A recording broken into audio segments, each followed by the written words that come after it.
ICE have even bragged that they have this data-driven intelligence that comes from these partnerships with tech companies. They have contracts with Palantir, Amazon, Google, where I work.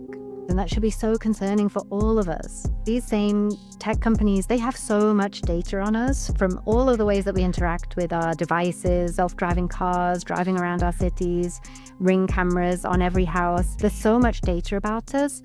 And it's in the hands of the tech billionaires, and they're happy to give that over to ICE or whatever other federal agency. Again, chasing people with no criminal record. You come to work for Google because you want to make useful products that help society, and then you come here and you find out your work is being used to build a surveillance state. That's not what we're here to do.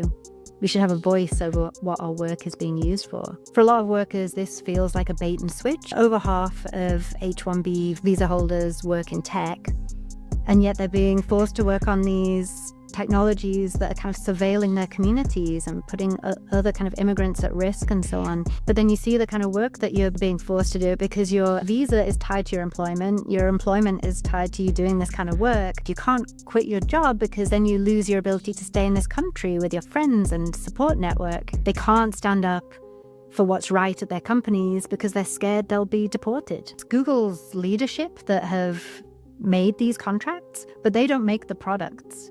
They're kind of dragging us into complicity, but we know through history and we've seen that the only way to confront these issues with enough power is to build our union. We need everyone in this fight in order to end ICE terror. That's why I'm part of Alphabet Workers Union.